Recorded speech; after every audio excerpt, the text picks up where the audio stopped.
তো সেই হক রেজাউল করিম আবরার সাহেব অনেক অসুস্থ। আল্লাহ অ্যাক্সিডেন্ট করছেন কখন? আজকে না, অ্যাক্সিডেন্ট হয়েছিল গত পরশুদিন। মারাত্মক ভাবে অসুস্থ। আমি আজকে জামালপুর থেকে সকালে রওনা করে এখানে আসছি এশারের সময়, যে বেশিক্ষণ হয় না আসছি। এটাই হলো হাল। চালু করো না। তারপর আজকে বিমানে আসছি, কিন্তু হঠাৎ করে এমন জ্বর আসছে, পুরো একদম বেহাল দশা আমার। এই জন্য এত দূর ট্রাভেল করার মতো সামর্থ্য নাই। সামনে আসবো, ইনশাল্লাহ দেখা হবে, দোয়া করবেন। আল্লাহ ভালো রাখুক, সুস্থ রাখুক। আসসালামু আলাইকুম। আল্লাহ হযরতকে তাড়াতাড়ি সুস্থ করে দেন, সকলে পড়ি আমিন। খোদা দয়াময় রব্বুল আলামিন, জীবনে মরণে ভয় কি হবে সেদিন, জীবনে মরণে ভয় কি হবে সেদিন। হে খোদা, হে খোদা দয়াময় রব্বুল আলামিন, জীবনে মরণে ভয় কি হবে সেদিন, জীবনে মরণে ভয় কি হবে সেদিন। হে খোদা, ধরাতে আসিয়া বুঝি বড়ই অসহায়, ইহকালের মায়া জালে অন্ধ যে সবাই, ধরাতে আসিয়া বুঝি বড়ই অসহায়, ইহকালের মায়া জালে অন্ধ যে সবাই। দাও হেদায়েত মুক্তি দাতা গফুরুর রহিম, জীবনে মরণে ভয় কি হবে সেদিন, জীবনে মরণে ভয় কি হবে সেদিন। হে খোদা, তাকাইয়া দেখো নামাজের মধ্যে প্রথম কাতারে বড় লোক আসলে দাঁড়ায়, কৃষক আসলে দাঁড়ায়, রিকশাওয়ালাও আগে আসলে দাঁড়ায়। ওখানে কারো বাহাদুরি চলে না, বরং ইসলামের শিক্ষা হলো সবাই এক কাতারে দাঁড়ায় যাবে। এখানে কারো বাহাদুরি চলবে না, কে কোটিপতি কে সাধারণ মানুষ, এই বিচার ইসলাম কোনোদিন শিখায় নাই, ঠিক কিনা? এরে আল্লাহর বান্দা, যদি টাকাওয়ালা বলে আমি পরে আসব, কিন্তু আমার জন্য সামনের কাতার রাখা লাগবে, ইসলাম বলে না না, তুমি যখন আসবা তখন যেখানে জায়গা পাও সেখানে দাঁড়ায় যাইবা, গরিব আসলে গরিব আগে চলে যাবে। ওরে আল্লাহর বান্দা, একটা গরিবের সাথে তুমি বসতে চাইবা না, তার সাথে একসাথে বসতে চাইবা না, কিন্তু ইসলাম এমন শিক্ষা দিয়েছে যেই কাতারে দাঁড়াইছো ওই কাতারে 1000 কোটি টাকার মালিক, আবার ওই কাতারের মধ্যে একজন ফকির বান্দাও দাঁড়ায় আছে, ঠিক কিনা?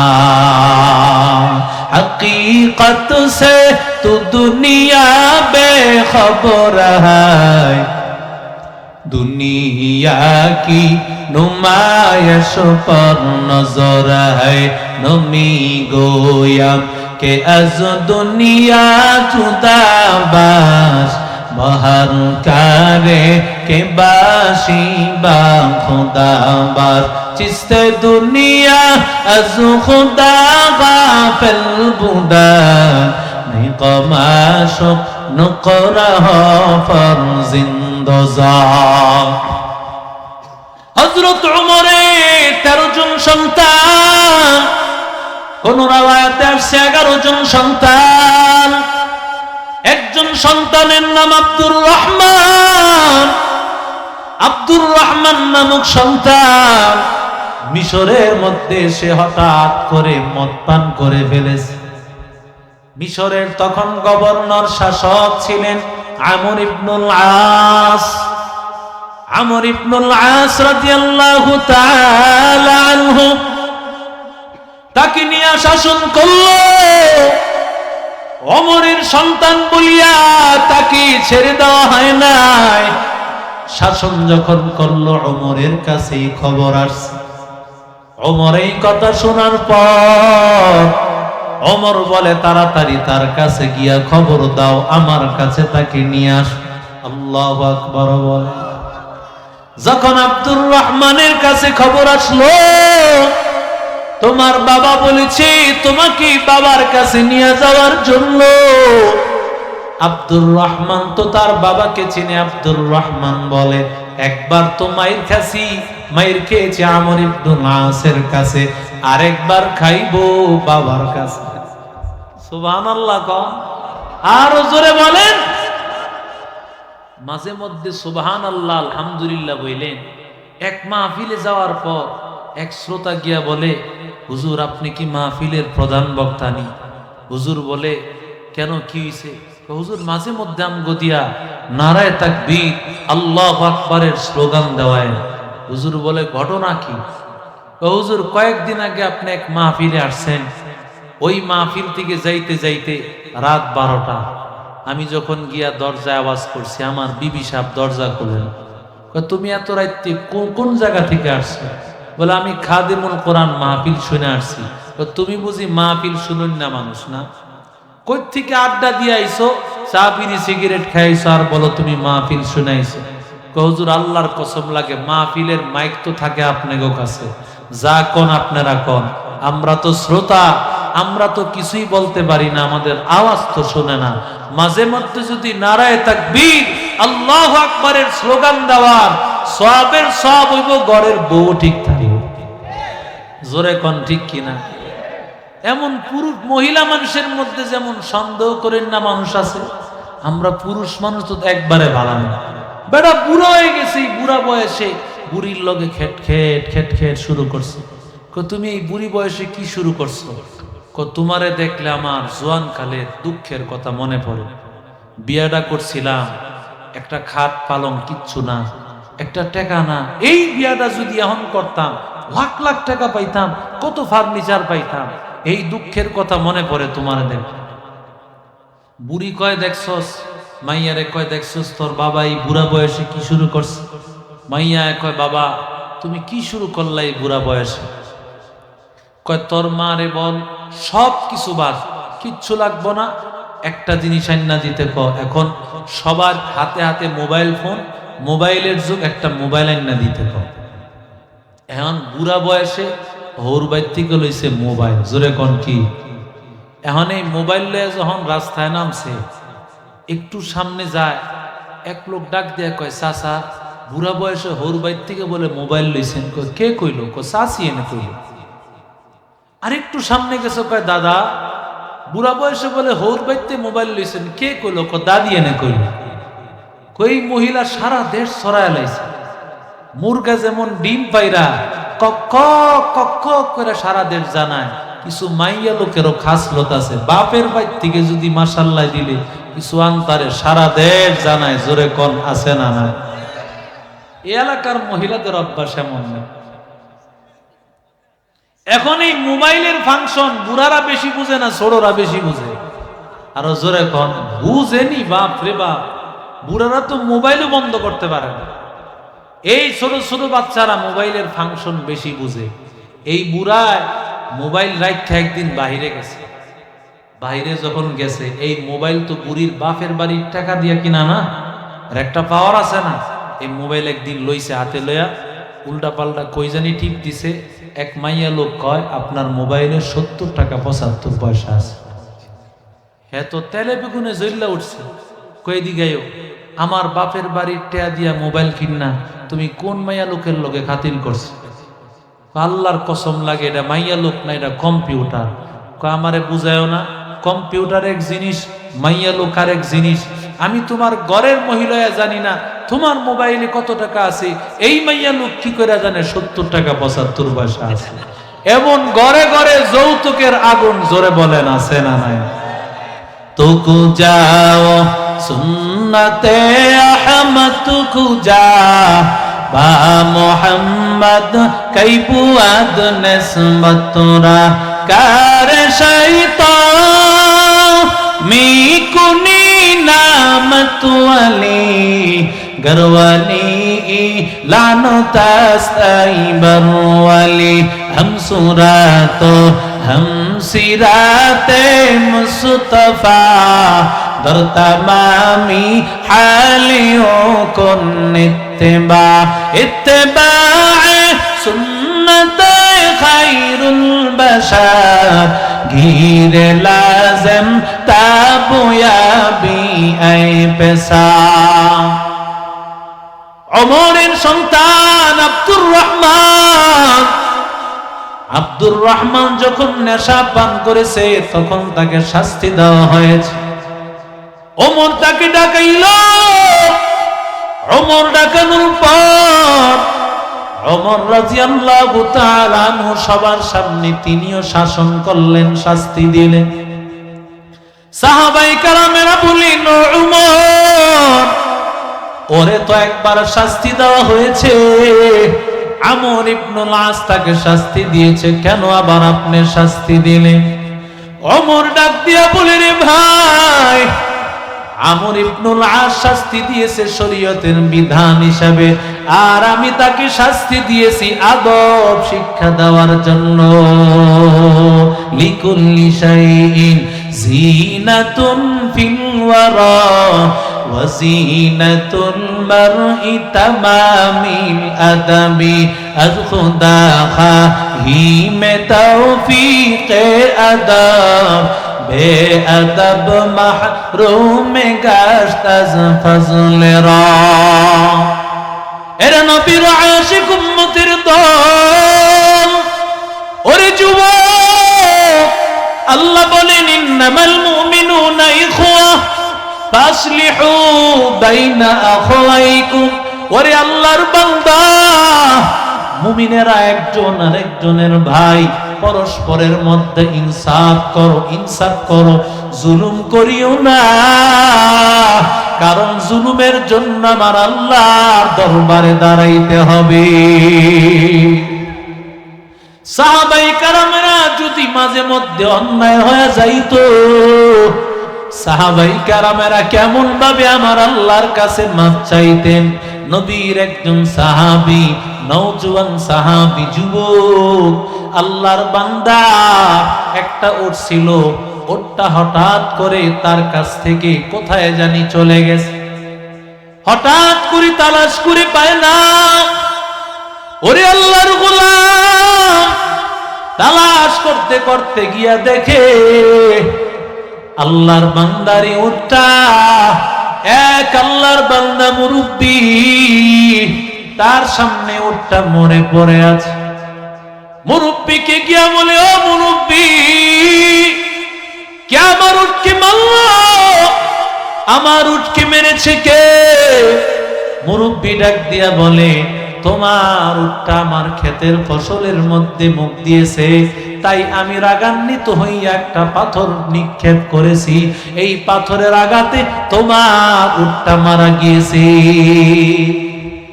যুবক তো, যুবকদের মেজাজ নরম না গরম? আরো জোরে বলেন, যুবকদের মেজাজ গরম। আল্লাহর বান্দা যুবক পাথরটা হাতে নেয়। পাথরটা হাতে নেওয়ার পর আল্লাহর বান্দা ওই মুরব্বির শরীরের মধ্যে যখন আঘাত করল, সাথে সাথে আল্লাহর বান্দা মুরব্বিও দুনিয়ার জমিনে ঢলে পড়িয়া মুরব্বি সাথে সাথে ইন্তেকাল করলো। আল্লাহর বান্দা যুবক যখন তাকাইয়া দেখতে পায় মুরব্বী জমিনে ঢলে পড়ে মারা গিয়েছেন। সাথে সাথেই যুবকটা পারলে দৌড় দিয়া চলে যাইতে পারত, কিন্তু না না, যুবক আল্লাহর বান্দা সেখানেই দাঁড়ায় রইল। সুবহানাল্লাহ। আর জোরে বলেন, ইন্নামাল মুমিনুনা আল্লাযীনা ইযা যুকিরাল্লাহু ওয়াজিলাত কুলুবুহুম। আল্লাহ বলেন, মুমিন বান্দা যখন আমার আল্লাহর কথা স্মরণ হয়, যখন আমার আল্লাহর ভয় অন্তরের মধ্যে চলে আসে, তখন আল্লাহর বান্দা আর স্থির থাকতে পারে না। ওরে আল্লাহর বান্দা, আল্লাহর বান্দা অন্যায় ভাবে জুলুম করে ফেলেছে, না বুঝিয়া আল্লাহর বান্দা জুলুম করিয়া ফেলেছে। আল্লাহর বান্দা দাঁড়াইয়া চিরি ভাই, এমন সময় ওই মুরব্বীর দুইজন সন্তান, ওই দুই সন্তান তাকায় দেখে তার বাবা নাই। কোথায় গেল বাবা? তালাশ করতে করতে আসিয়া দেখে ক্ষেতের মধ্যে বাবা মরে পড়ে আছে রে ভাই। বাবা পড়িয়া মরে আছে, আরেকটা ওটো পড়িয়া মরে আছে। যুবক রে ডাক দিয়া বলে, রে যুবক, আমার বাবারে কে মেরেছে বল। যুবক আল্লাহর বান্দা ডাক দিয়া বলে, রে ভাই, তোমরা হয়তো মুসলমান, আমিও মুসলমান। আমি তোমার বাবাকে, আমার এই ওটটা তোমাদের ফসলের মধ্যে মুখ লাগাইছে। তোমার বাবা পাথর দিয়ে আমার ওটের উপর আঘাত করেছে, ওটটা মরে গেছে। আমি যখন এটা দেখছি, আমিও তোমার বাবার প্রতি একটা পাথর মেরেছি। তোমার বাবা পড়িয়া সাথে সাথে মারা গিয়েছে। আমারে তাড়াতাড়ি নিয়ে চল, ওমরের দরবারে নিয়ে চল। আমি আল্লাহর আযাব থেকে বাঁচতে চাই। দুনিয়ার আযাব থেকে যদিও বেঁচে যাব, কিন্তু আমার আল্লাহর দরবারে বাঁচার কোনো রাস্তা নাই। হে খোদা দয়াময় রব্বুল আলামিন, জীবনে মরণে ভয় কি হবে সেদিন। জীবনে মরণে ভয় কি হবে সেদিন। হে খোদা, হে খোদা দয়াময় রব্বুল আলামিন, জীবনে মরণে ভয় কি হবে সেদিন।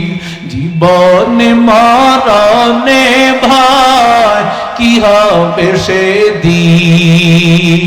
হে খোদা, ধরাতে আসিয়া বুঝি বড়ই অসহায়।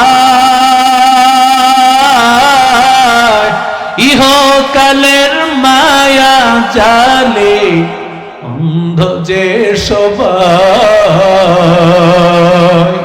ধরাতে আসিয়া বুঝি বড়ই অসহায়।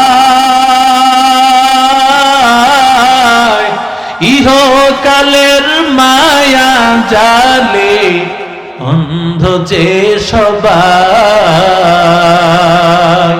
দাও হেদায়েত মুক্তি দাতা গফুরুর রহিম। জীবনে মরণে ভয় কি হবে সেদিন। জীবনে মরণে ভয় কি হবে সেদিন। হে খোদা, এ নবীর আশিক উম্মতের দল, আল্লাহর বান্দা যুবকটা ডাক দিয়া বলে, রে ভাই, আমারে তাড়াতাড়ি নিয়ে চল, ওমরের দরবারে নিয়ে চল। আমার বিচার হোক, দুনিয়ার জমিনে আমার বিচার হয়ে যায়, কারণ হাসরের ময়দানে আমি আল্লাহর কাঠগড়া থেকে তো বাঁচতে পারবো না। এই জুলুমের বিচার আমার মালিক করবে। ওরে আল্লাহর বান্দা, ওরে নবীর আশিক উম্মতের দল, দুই আল্লাহর বান্দা যুবক এবার এই যুবকটাকে নিয়া ওমরের দরবারে নিয়ে হাজির। ওমর ডাক দিয়া কয়, রে যুবক, কেন তুমি মানুষ মারতে গেলা? ওরে আল্লাহর বান্দা, তোমার উট মারা গিয়েছে, বিনিময়ে তুমি আরেকটা উট পায়া যাইতা, কেন মানুষ মেরেছ? ওরে আল্লাহর বান্দা, হাতের বদলায় হাত, পায়ের বদলা পা, চোখের বদলায় চোখ, জানের বদলায় জান। ও আল্লাহর গোলাম, তোমাকে এবার মরণের জন্য রেডি হয়ে যাও, তোমাকে এবার ফাঁসির কাষ্ঠিতে ঝুলানো হবে। ওরে আল্লাহর বান্দা, ওরে যুবক, আল্লাহর নবীর সাহাবী হযরত ওমর, ওমর ডাক দিয়া বলেন, ইন্তেকালের আগে তোমার মনের কোনো আশা আছে নাকি? আল্লাহর বান্দা ডাক দিয়া বলে, ও আমিরুল মুমিনিন, আমি মক্কায় থাকি, মদিনায় আমি সফর করার জন্য এক কাজে রওনা করেছিলাম। আল্লাহর নবীর সাহাবী, ওই মক্কা থাকতে আমি এক আল্লাহর বান্দার সাথে ব্যবসায়িক লেনদেন করেছি। আমার কাছে এক ইহুদি কিছু টাকা পায়, ওই ইহুদিকে আমি ছাড়া আমার ফ্যামিলির কেউ চিনে না, কেউ তার জানে না। ওর টাকাগুলো যদি আমি না দিয়া যায়, ইহুদি সারা জীবন গালি দিবে। মুসলমান অন্যের হক মেরে খায়, মুসলমানেরা অন্যের হক লুণ্ঠন করে খায়, সারা জীবন গালি দিবে। ওরে আল্লাহর বান্দা, ও যুবক, ও আল্লাহর নবীর সাহাবী আমিরুল মুমিনিন, আপনি যদি আমার অনুমতি দেন, তাহলে আমি সেখানে গিয়ে আমার হকগুলো আদায় করে এরপরে আসব, কারণ আমি আল্লাহর কাছে জালেমের কাতারে দাঁড়াইতে চাই না। এরে আল্লাহর বান্দা, ও যুবক, ওমর রাদিয়াল্লাহু তাআলা আনহু বলে, রে ভাই, তোমার সাথে আমি একজন লোক দিতে পারবো না, কারণ এমনিতে একটা মার্ডার করেছে। যদি আবার তোমার কাছে একজন লোক দেয়, হয়তোবা তুমি তাকেও মার্ডার করে ফেলতে পারো। আবার একাধিক লোক দেওয়া সম্ভব হবে না, কারণ যেহেতু এখন যুদ্ধের ময়দানে সাহাবায়ে কেরামেরা বিভিন্ন জায়গায় যুদ্ধের ময়দানে আছে, একাধিক লোক দেওয়া আমার পক্ষে সম্ভব হবে না। আল্লাহর বান্দা যুবক ডাক দিয়া বলে, রে ওমর, বুঝেছি আমার আর কোনো রাস্তা নাই, ফাঁসির কাষ্ঠে আমারে ঝুলায় দে, আমারে বিচার করে দেন, আমার বুঝি ওই হক আদায় করা হবে না। ওরে আল্লাহর বান্দা যুবক, এমন সময় ওমর ডাক দিয়া বলে, ওরে ভাই, তোর জন্য একটা রাস্তা আছে। যদি এখানে কেউ তোমার জিম্মাদার হয়, যদি সে তোমার জিম্মাদারি নেয়, যদি তুমি ফিরে না আসো, বিনিময়ে তাকে ফাঁসির কাষ্ঠে ঝুলানো হবে।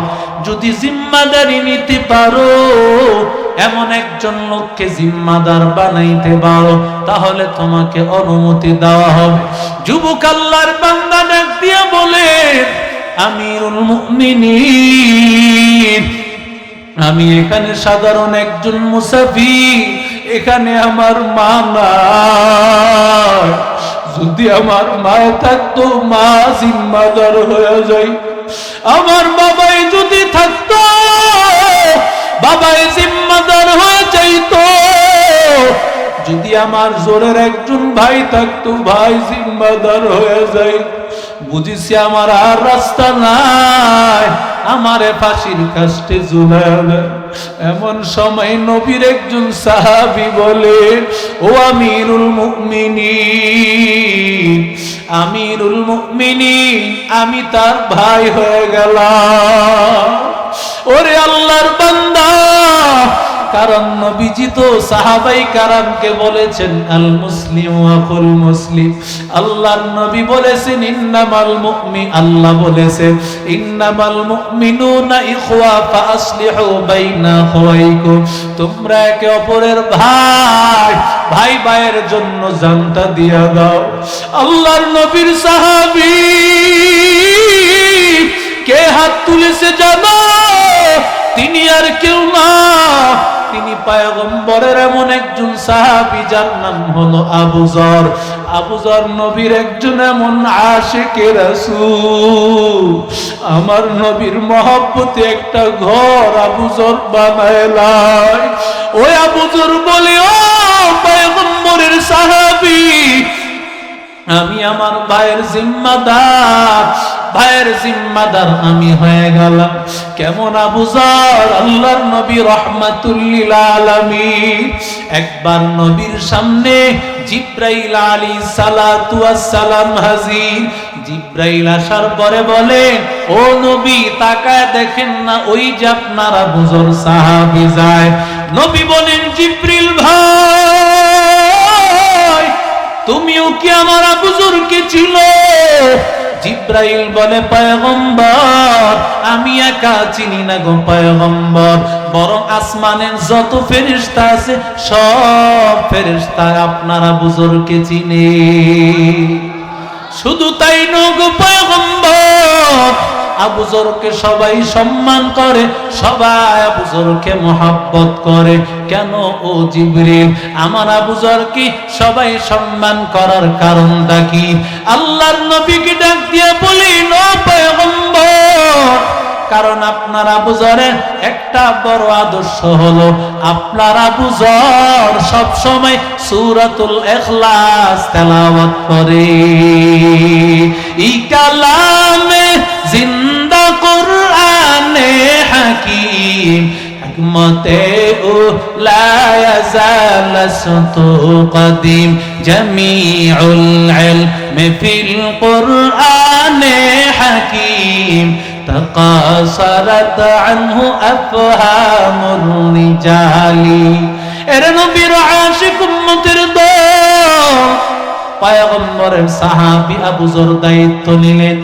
এবার হযরত ওমর বিচার কার্যটা চেঞ্জ করে দিলেন।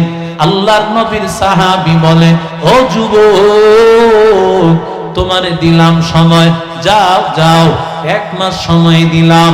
1 মাস তোমার সময়, 1 মাস সময়ের মধ্যে আগামী মাসের প্রথম শুক্রবার জুমার নামাজের মধ্যে উপস্থিত হওয়া লাগবে। জুমার নামাজের পরপরই বিচার কার্য পরিচালনা করা হবে।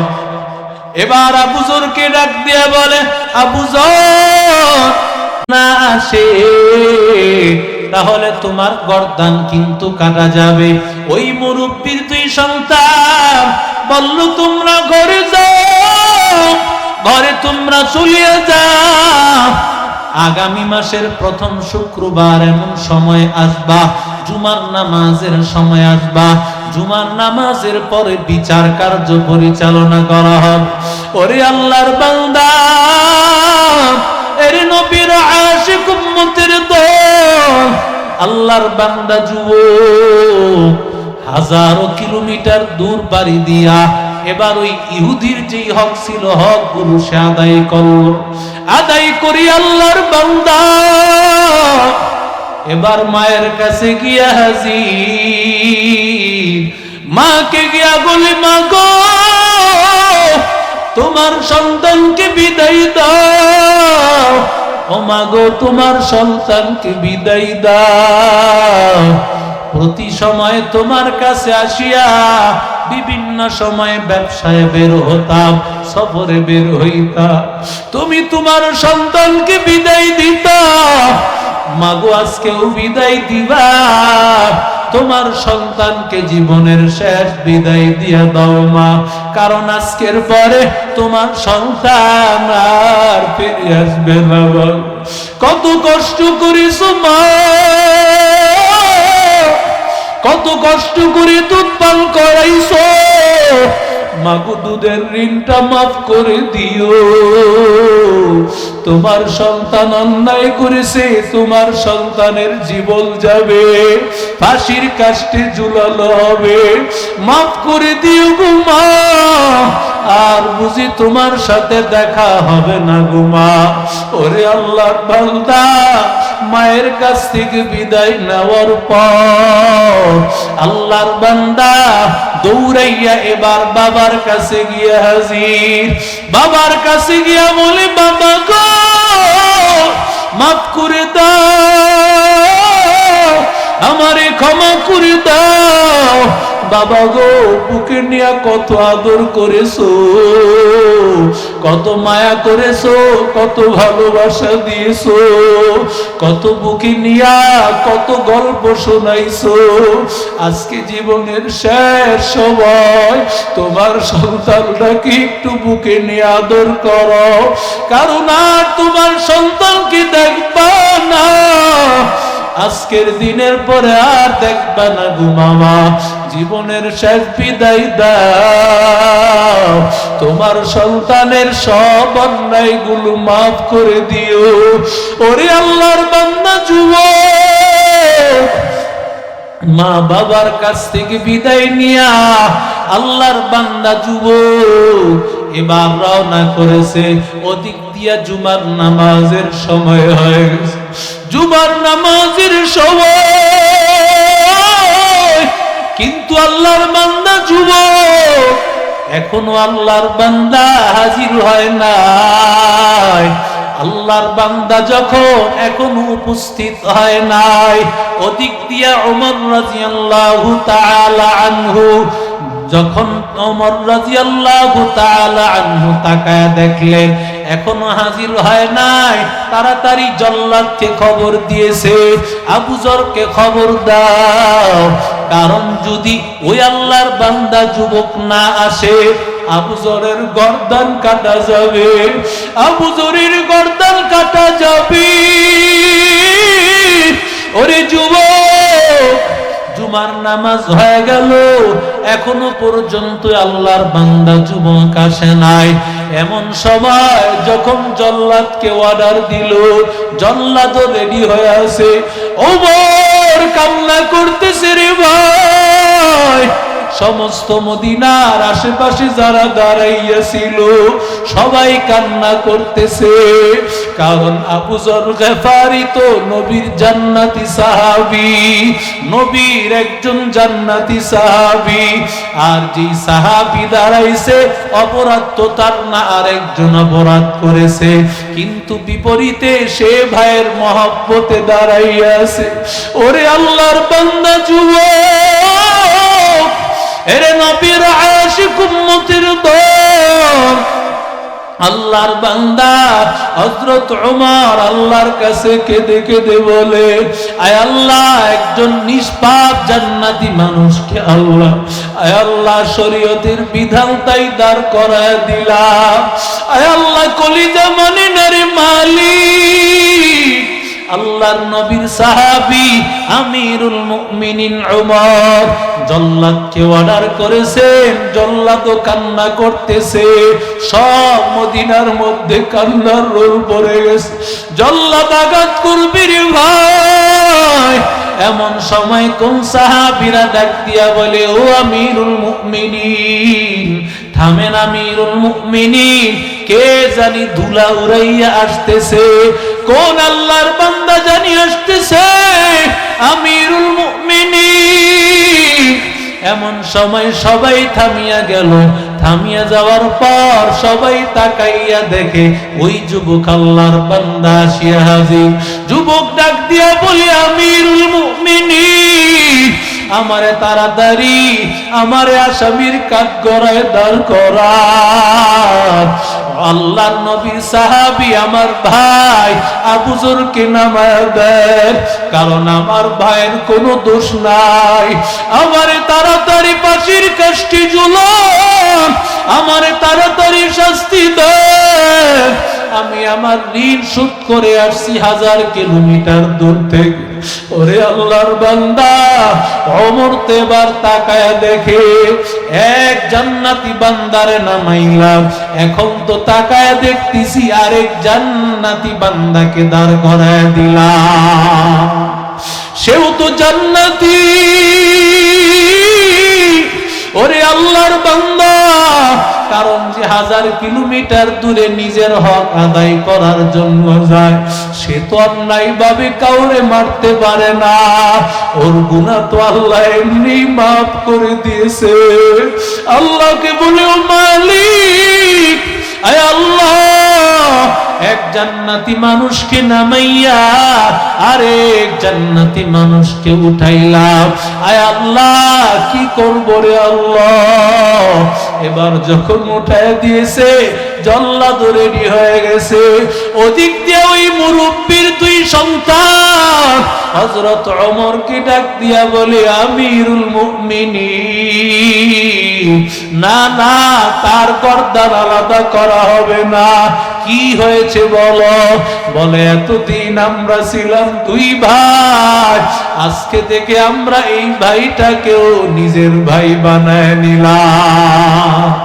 কারণ যে আমার ভাই নিজের হক আদায় করার জন্য 1000 কিলোমিটার দূরে চলিয়া যায়, ওই ভাই তো কোনোদিন ইচ্ছাকৃতভাবে কারো উপর আঘাত করতে পারে না।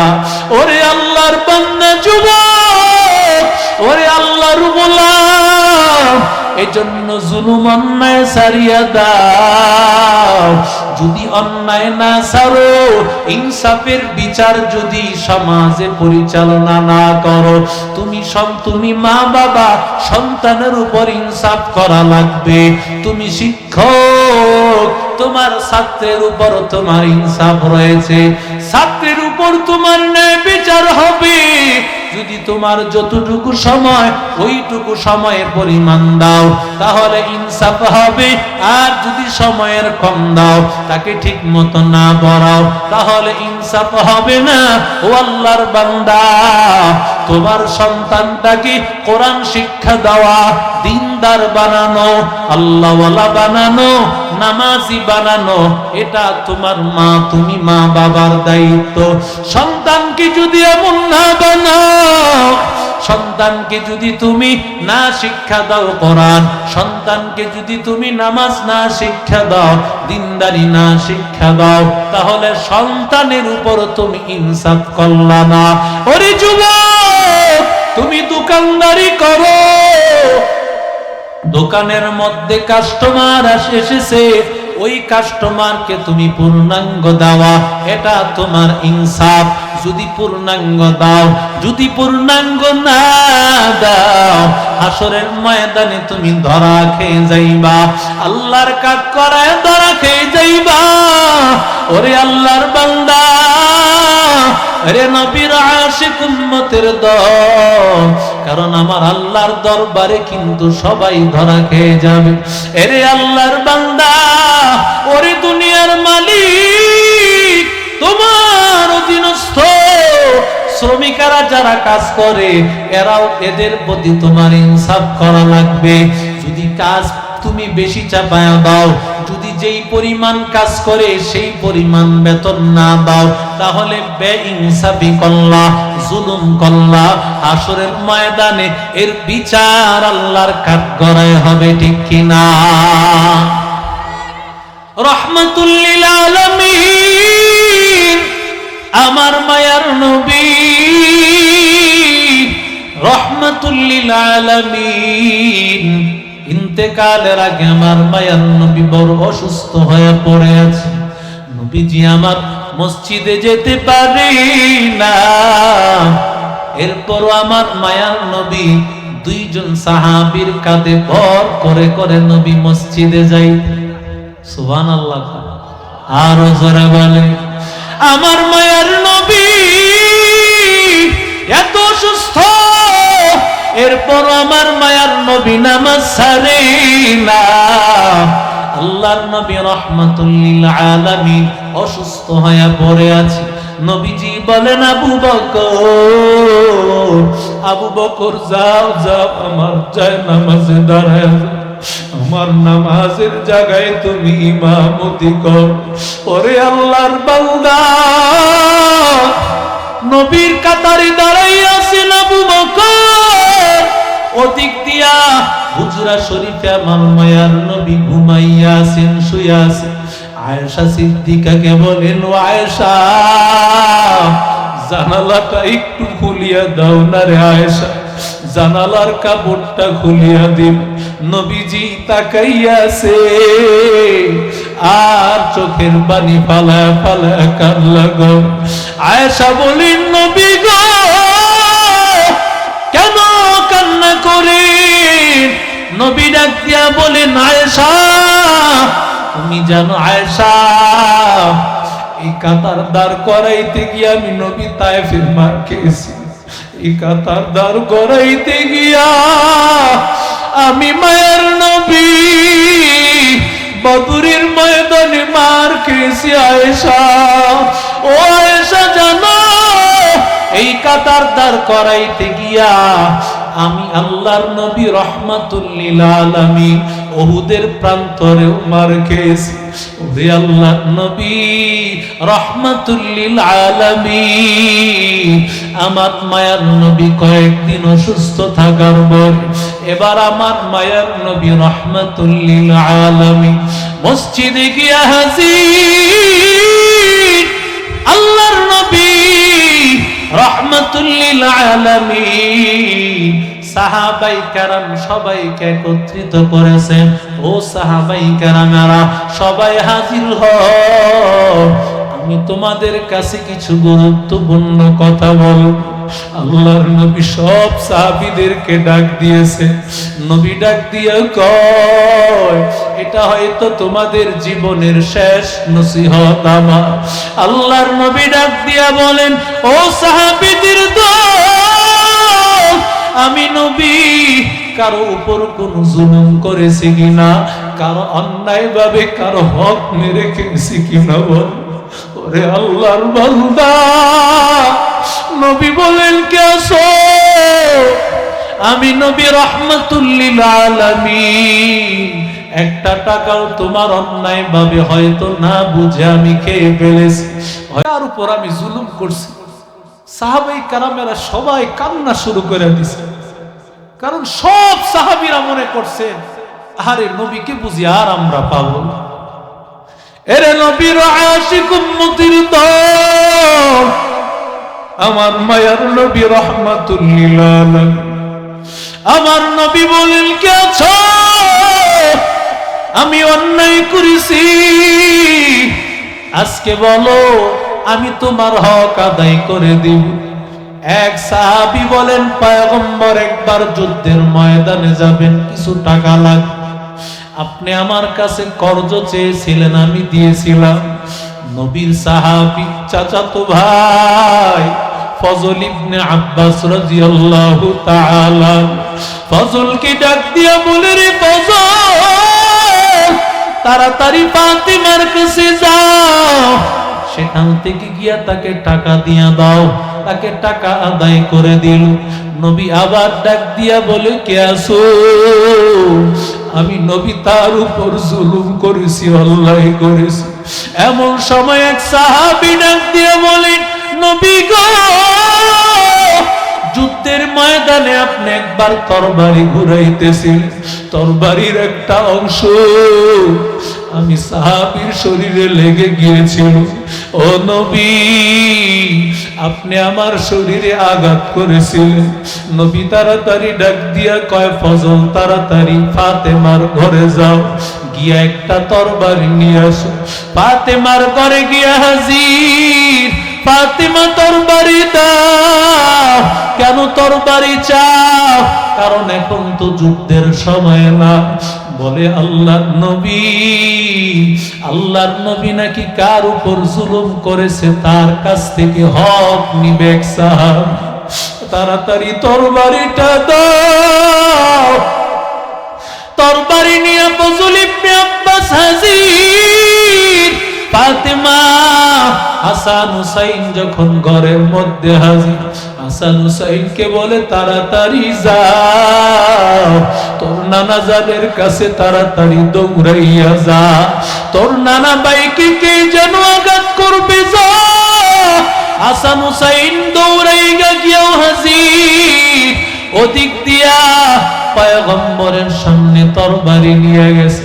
তরবারি নিয়ে যাওয়ার পর নবীজি তরবারিটা ফজল ইবনে আব্বাসের হাতে দিয়ে, নবীজি তরবারিটা ওই সাহাবীর হাতে দিয়েছে।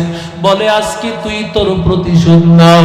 এমন সময় আবু বকর ডাক দিয়া বলে, ওরে আল্লাহর বান্দা সাহাবী, তোর কি মনে নাই নবী তোকে জান্নাতি ঘোষণা করেছে? নবী তোরে জান্নাতি ঘোষণা করছে। ওমর দাঁড়ায় বলে, তুই কি পাগল? নবীর উপর আঘাত করিস না, যদি মনে চায় আমারে আঘাত কর, এরপরও রাহমাতুল লিল আলামিনের উপর আঘাত করিও না। ওরে আল্লাহর বান্দা, সাহাবী বলে কথা বলিও না, নবী অর্ডার দিয়েছে। এবার সাহাবী তরবারিটা নিয়ে বলে, নবী যখন আপনি আঘাত করেছিলেন আমার শরীরে কোনো কাপড় ছিল না। নবীজি সাথে সাথে চাদর মুবারক খুলে দিলেন। যখন চাদর খুলে দিয়েছে, সাহাবী তরবারিটা ফালাইয়া নবীজির পিঠের পিছে মহরে নবুয়ত দৌড়াইয়া সেই মহরে নবুয়তে একটা চুমু খেয়ে ফেল, আর নবীর বুকে জড়াইয়া দুলল। আল্লাহর নবীকে ডাক দিয়া বলে, ও নবী, কি করি আপনি ভাবলেন আমি আপনাকে আঘাত করব? যখন আমি দেখলাম একটা সুযোগ আছে আপনার সাথে শরীরটা লাগায় নিয়ে আমি জাহান্নামের আগুন থেকে বাঁচতে পারি, কারণ আমার ঠোঁট যদি আপনার মহরে নবুয়তের সাথে লেগে যায় আমার জন্য জাহান্নামের আগুন হারাম। ওরে আল্লাহর বান্দা, রাহমাতুল লিল আলামিন কেমন ইনসাফওয়ালা ছিল, জীবনের শেষ মুহূর্ত পর্যন্ত আমার নবী ইনসাফ কায়েম করে গিয়েছে। ও কদুপুরের যুবক, ও আল্লাহর গোলাম, আজকে থেকে ওয়াদা কর গোটা জিন্দেগিতে মরণ পর্যন্ত ইনসাফের উপর থাকবো, রাজি আছি ইনশাআল্লাহ।